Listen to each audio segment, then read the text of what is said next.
श्री शिवाय नमस्तुभ्यम। हर हर महादेव। आप सभी पर भोलेनाथ की कृपा सदैव बनी रहे। प्रिय श्रोताओं, आज सावन मास कथा श्रृंखला का 17वां दिन है।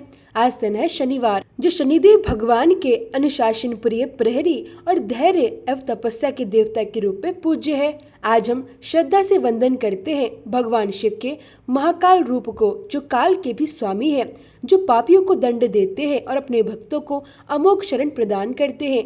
आज की विशेष प्रार्थना है, हे महाकाल प्रभु, हमारे भीतर बसे मोह, भय, अधर्म और आलस्य का नाश करे और हमें निष्कलंक आचरण की शक्ति प्रदान करे। हे माँ पार्वती, हमारे हृदय को करुणा, तप और त्याग से भर दे, ताकि हम स्थिर और ममतामयी बनी रहे। हे शनिदेव, हमारे कर्मों का उचित फल दे, परंतु दया करके हमारे दोषों को सुधारने का अवसर भी प्रदान करें। यदि व्रत, पूजा या श्रवण में हमसे कोई गलती हुई हो तो कृपया हमें क्षमा करें और अपनी कृपा की छाया में सदैव बनाए रखें। अब आज की कथा से पहले जान लेते हैं आज के पंचांग के बारे में। आज दिनांक है 15 अगस्त और दिन है शनिवार। आज सावन मास के शुक्ल पक्ष की तृतीया तिथि है और आज हरियाली तीज भी है। इसलिए आप सभी माताओं और बहनों को हरियाली तीज की बहुत बहुत शुभकामनाएं। तृतीया तिथि आज पूरा दिन रहने के बाद शाम 5:28 पर समाप्त होगी। इसके बाद चतुर्थी तिथि प्रारंभ हो जाएगी। आज ब्रह्म मुहूर्त सुबह 4:24 से 5:07 तक रहेगा। सूर्योदय सुबह 5:50 पर, सूर्यास्त शाम 7:01 पर। आज राहु काल सुबह 9:08 से 10:47 तक रहेगा। आइए अब सुनते हैं आज की कथा। देवी पार्वती से कहते हुए महादेव आगे बोले, देवी वहाँ से लोमशेश्वर का दर्शन करने के लिए जाए। वह स्थान दुखाद कारिणी से पूर्व दिशा में 7 धनुष की दूरी पर स्थित है। महर्षि लोमश ने उसी शिवलिंग की स्थापना की थी। लोमशेश्वर के प्रसाद से ही महर्षि लोमश दीर्घायु हुए। जो भी भक्ति भाव से लोमशेश्वर की पूजा करता है वह दीर्घ आयु और सुखी होता है। उसके शरीर में रोग और घाव नहीं होते।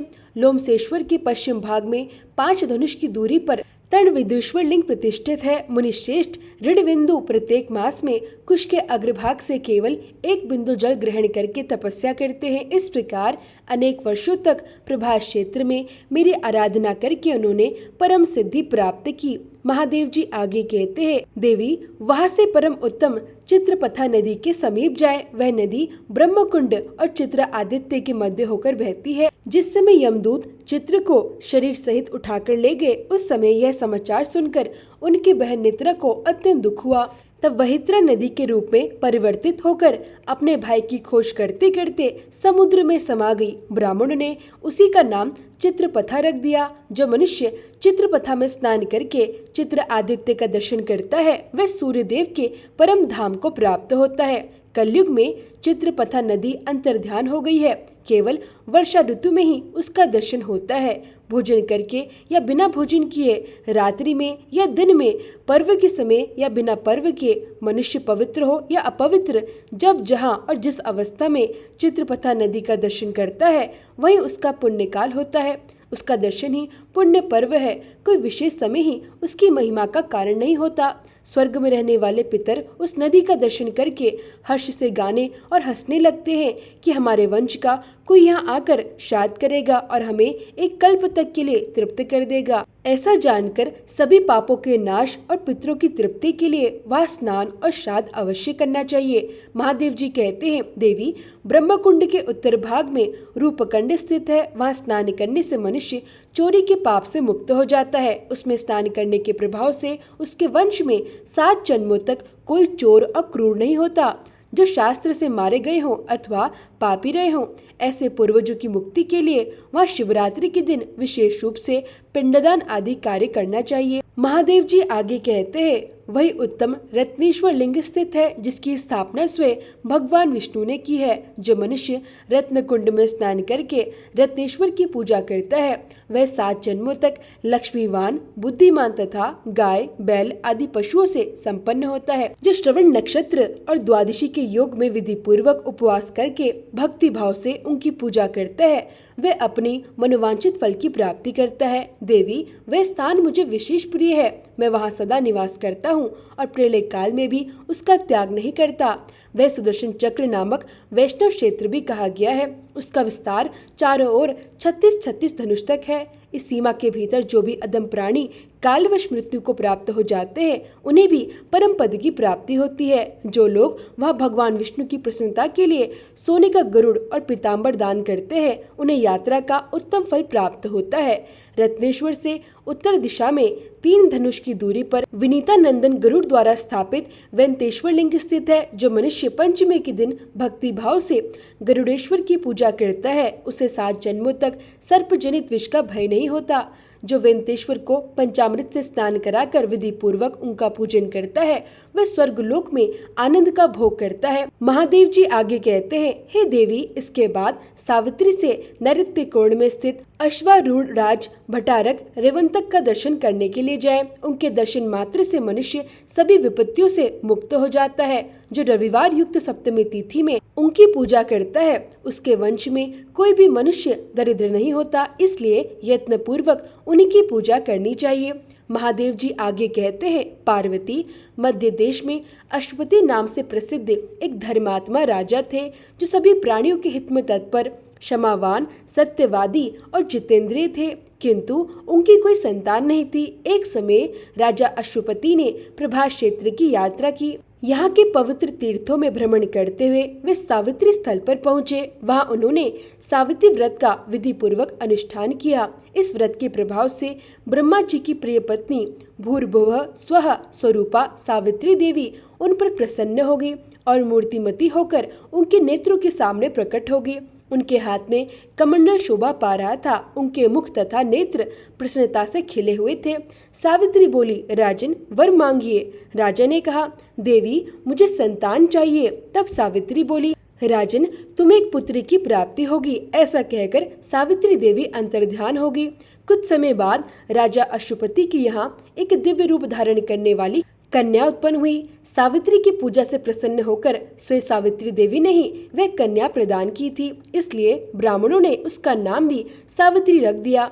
वह राजकन्या मूर्तिमती लक्ष्मी के समान बढ़ने लगी। उसे देखकर सभी लोग यही कहते थे कि यह कोई देव कन्या ही पृथ्वी पर उतर आई है। एक दिन उस दिव्य रूप वाली कन्या को देखकर मंत्रियों से परामर्श करके राजा ने कहा, बेटी, तुम्हारे विवाह का समय आ गया है, किंतु अब तक किसी ने तुम्हारा वरण नहीं किया।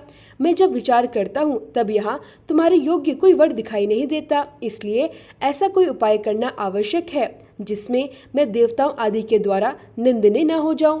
मैंने धर्मशास्त्रों में यह बात सुनी है कि जो कन्या पिता के घर में विवाह संस्कार से पहले ही अपने को रजस्वला देखती है उसके पिता को ब्रह्म हत्या का पाप लगता है। इसलिए मैं तुम्हें वृद्ध मंत्रियों के साथ तीर्थ यात्रा के लिए भेजता हूँ। तुम स्वयं अपने पति का वरण करो। जो आज्ञा। ऐसा कहकर सावित्री ने पिता की बात स्वीकार कर ली और यात्रा के लिए निकल पड़ी। वे राजश्रियों के सुंदर तपोवनों में गई। वृद्ध महर्षियों के चरणों में मस्तक झुकाया और समस्त आश्रमों तथा तीर्थों में भ्रमण करके फिर अपने घर लौट आए।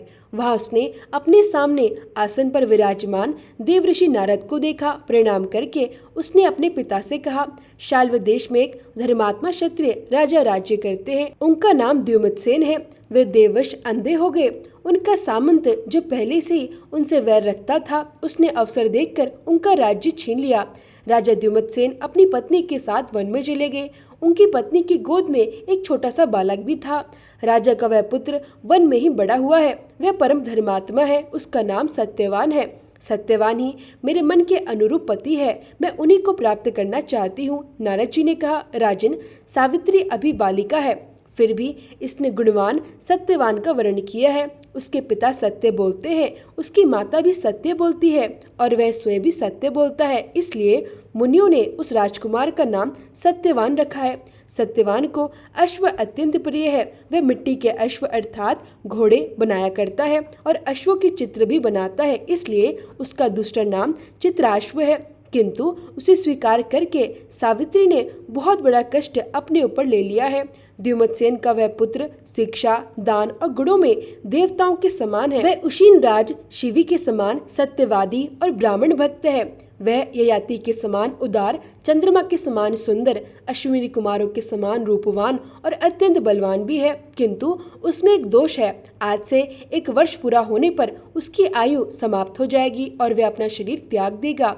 नारद जी की ये बात सुनकर राजा ने अपनी पुत्री से कहा, बेटी सावित्री, जाओ और किसी दूसरे श्रेष्ठ पति का वरण करो। यह सत्यवान तो केवल 1 ही वर्ष में शरीर त्याग देगा। तब सावित्री बोली, पिताजी, राजा लोग एक ही बार कोई बात कहते हैं, विद्वान पुरुष भी एक ही बार वचन देते हैं और कन्या का दान भी केवल एक ही बार किया जाता है। ये तीनों बातें केवल एक एक बार ही होती है। सत्यवान दीर्घ आयु हो या अल्प आयु, गुणवान हो या गुणहीन, उन्हें एक बार मैंने अपने पति के रूप में वर्ण कर लिया है और अब वे ही मेरे पति हैं, इसलिए अब मैं किसी दूसरे का वर्ण नहीं करूंगी। पहले मन से निश्चय किया जाता है, फिर वाणी द्वारा उसे कहा जाता है और उसके बाद उसे कार्य रूप में बदला जाता है। मैंने भी यही किया है और इस विषय में मेरा मन ही प्रमाण है। नारद जी ने कहा, राजन, यदि सावित्री की यही इच्छा है तो आप भी इस संबंध को स्वीकार कर लीजिए और इसका विवाह शीघ्र ही कर दीजिए। आपकी पुत्री के विवाह में कोई विघ्न नहीं पड़ना चाहिए। ऐसा कहकर नारद जी स्वर्ग को चले गए। फिर राजा ने उत्तम मुहूर्त में वेदों के पारंगत ब्राह्मणों के द्वारा कन्या का समस्त वैवाहिक कार्य संपन्न कराया। सावित्री भी अपने मनोवांछित पति को पाकर अत्यंत प्रसन्न हुई। इस प्रकार उस आश्रम में निवास करते हुए उन तीनों का कुछ समय बीत गया। सावित्री दिन रात चिंतित रहने लगी। नारद जी ने तो जो बात कही थी वह सावित्री के मन से तनिक भी नहीं उतरती थी। उसने मन ही मन हिसाब लगाकर यह जान लिया कि आज से चौथे दिन मेरे पति की मृत्यु होने वाली है। इसके बाद उसने त्रिरात्रि व्रत का प्रारंभ कर दिया। उसे पूर्ण करके सावित्री ने स्नान किया और देवताओं तथा पितरों का तर्पण करके अपने सास ससुर के चरणों में प्रणाम किया। इसके बाद सत्यवान हाथ में फरसा लेकर वन की ओर चल दिए। सावित्री भी उनके पीछे पीछे चल पड़ी। सत्यवान ने शीघ्र ही फल, फूल, समीधा और कुशा एकत्रित कर लिए और सूखी लकड़ियों का एक बोझ भी बांध लिया। इसके बाद वे बरगद की एक शाखा का सहारा लेकर बोले, प्रिय, मेरे सिर में बहुत तेज दर्द हो रहा है। मैं थोड़ी देर के लिए तुम्हारी गोद में सिर रखकर सोना चाहता हूँ। सावित्री बोली, महाभाऊ, आइए विश्राम कीजिए। थोड़ी देर बाद हम दोनों आश्रम लौट चलेंगे। इसके बाद सत्यवान ने सावित्री की गोद में सिर रखा और जैसे ही वे पृथ्वी पर लेटे उसी क्षण सावित्री ने एक दिव्य पुरुष को देखा। उनका रंग काला और पीला प्रतीत हो रहा था। उनके मस्तक पर किरीट शोभायमान था और अंगों में पीताम्बर धारण किए हुए थे। वे साक्षात सूर्य के समान तेजस्वी दिखाई दे रहे थे। सावित्री ने उन्हें प्रणाम करके मधुर वाणी में पूछा, आप कौन है? उन्होंने कहा, दूर ही रहो, पति भक्ति के प्रभाव से तुम्हें कोई धर्म से गिरा नहीं सकता। प्रज्वलित अग्निशिखा के समान तुम्हारा कोई स्पर्श भी नहीं कर सकता। यमराज बोले, पतिव्रते, मैं सबका संयमन करने वाला यम हूँ। तुम्हारे पति की आयु समाप्त हो चुकी है। मेरे दूत तुम्हारे पास आकर इन्हें ले जाने में असमर्थ है, इसलिए मैं स्वयं ही आया हूँ। उनके ऐसा कहते ही सत्यवान के शरीर से अंगूठे के बराबर एक पुरुष निकला जो पाश में बंधा हुआ था। सावित्री ने उसे देखा और स्वयं भी यमराज के पीछे पीछे चलना प्रारंभ कर दिया। पतिव्रता धर्म के प्रभाव से उसे वहां तक जाने में तनिक भी श्रम नहीं हो रहा था। कुछ दूर चलने पर यमराज ने उससे कहा, सावित्री, तुम बहुत दूर तक चली आई हो, अब लौट जाओ। इस मार्ग पर कोई भी जीवित मनुष्य नहीं चल सकता। सावित्री बोली, भगवान, मुझे चलने में ना तो परिश्रम होता है और ना ही कोई गलानी। स्त्री के लिए अपने पति के अतिरिक्त दूसरा कोई सहारा नहीं होता। इस प्रकार सावित्री ने धर्म से युक्त और अत्यंत मधुर वचन कहे। उसकी बातों को सुनकर सूर्यनंदन यमराज अत्यंत प्रसन्न हुए और बोले, देवी, तुम्हारा कल्याण हो, तुम कोई वर मांगो। तब सावित्री ने विनम्र होकर 5 वरदान मांगे। मेरे महात्मा ससुर को नेत्र प्राप्त हो, उनका खोया हुआ राज्य उन्हें फिर से मिल जाए, मेरे पति जीवित हो जाए, उनके धर्म की निरंतर वृद्धि होती रहे और मेरे पुत्रहीन पिता को पुत्र की प्राप्ति हो। धर्मराज ने उसे वरदान देकर विदा किया। अपने पति को पुनः प्राप्त करके सावित्री का मन अत्यंत प्रसन्न हो गया। अब वह शांत और स्वस्थित होकर अपने पति के साथ आश्रम लौट आई। ज्येष्ठ पूर्णिमा के दिन सावित्री ने यह व्रत किया था, जिसके प्रभाव से उसके सौभाग्य की रक्षा हुई। देवी पार्वती ने पूछा, हे महेश्वर, सावित्री ने जिस व्रत का पालन किया था वह कैसा है? कृपया उसका वर्णन कीजिए। महादेव जी बोले, देवेश्वरी, पतिव्रता स्त्री ने जिस व्रत का पालन किया था उसका वर्णन अब मैं तुम्हें सुनाता हूँ। ज्येष्ठ शुक्ल त्रयोदशी के दिन दांत साफ करके स्नान करे और त्रिरात्र उपवास का नियम ग्रहण करे। जो स्त्री 3 रातों तक व्रत करने में असमर्थ हो वे जितेंद्रिय होकर त्रयोदशी को नक्त व्रत, चतुर्दशी को आयाचित व्रत और पूर्णिमा को उपवास करे। प्रतिदिन तड़ाग अर्थात सरोवर, किसी बड़ी नदी या झरने में स्नान करना चाहिए। यदि पांडुकूप में स्नान कर लिया जाए तो सब तीर्थों में स्नान करने का फल प्राप्त हो जाता है। विशेष रूप से पूर्णिमा के दिन सरसों, मिट्टी और जल से स्नान करना चाहिए। एक पात्र में बालू भरकर अथवा जौ, चावल या तिल आदि धान्य भरकर उसके ऊपर 2 वस्त्रों में लपेटा हुआ बांस का पात्र रखें।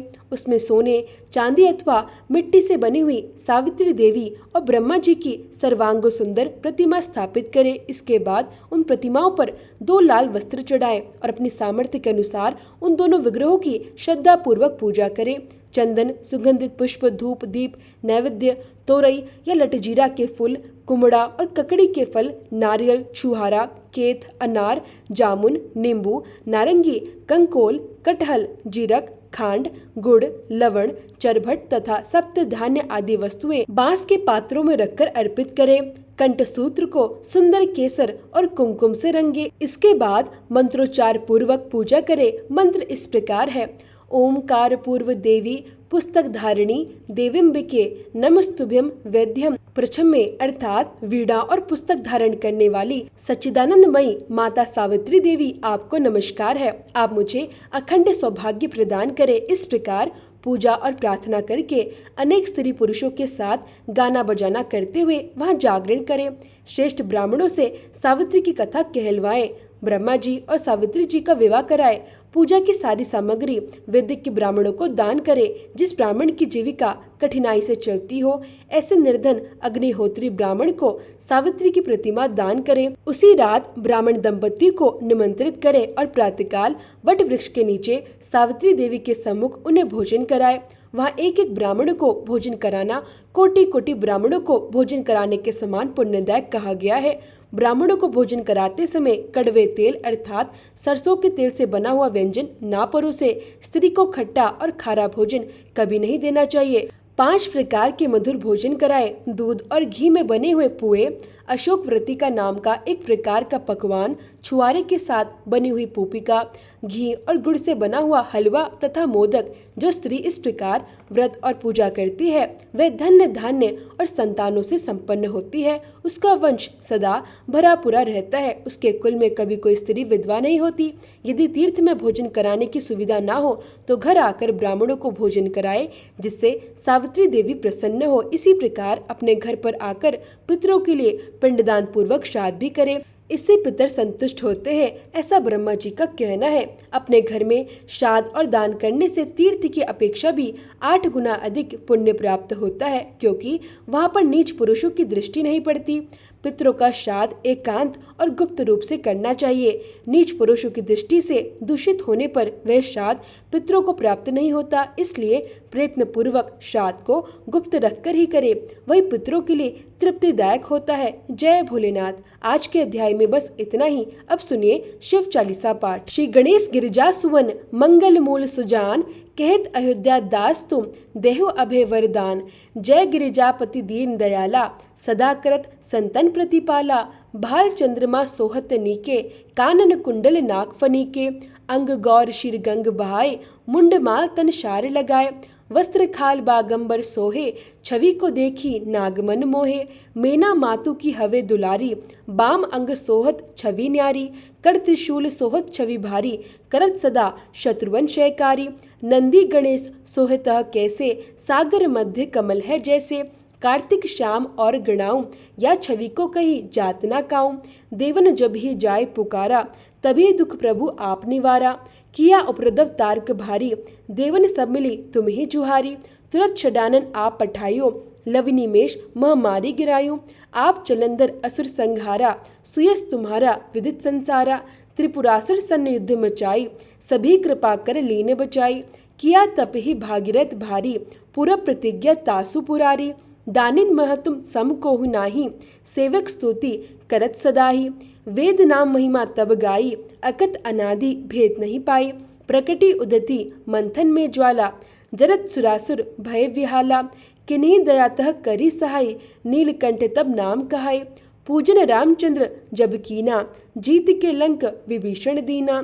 सहस कमल में हो रहे धारी, किन्हें परीक्षा तब ही पुरारी। एक कमल प्रभु राख्यो जोई, कमल नयन पूजन चह सोई। कठिन भक्ति देखी प्रभु शंकर, भय प्रसन्न दिए इच्छित वर। जय जय जय अनंत अविनाशी, करत कृपा सबके घटवासी। दुष्ट सकल नित मोहि सतावे, भ्रमत रहो मोहि चैन न आवे। त्राही त्राही में नाथ पुकारो, यही अवसर मोहि आनो बारो।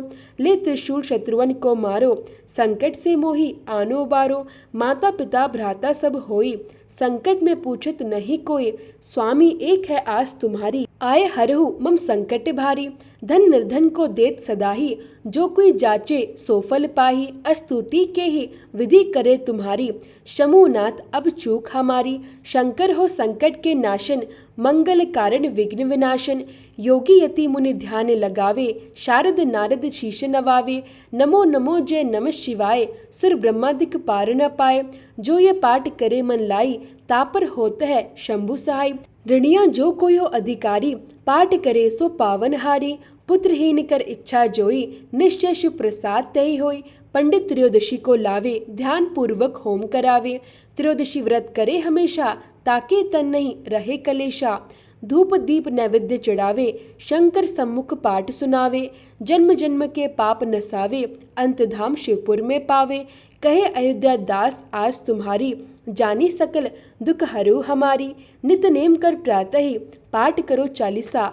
तुम मेरी मनोकामना पूर्ण करो जगदीसा। मकसर छठी हेमंत ऋतु, संवत 64 जान। स्तुति चालीसा शिव ही, पूर्ण कीन कल्याण।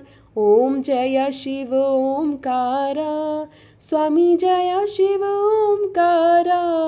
ब्रह्मा विष्णु सदा शिव, अर्धांगी धारा। ओम जय शिव ओमकारा, एकानन चतुरानन पंचानन राजे। हन सासन गरुड़ासन, वृजवाहन साजे।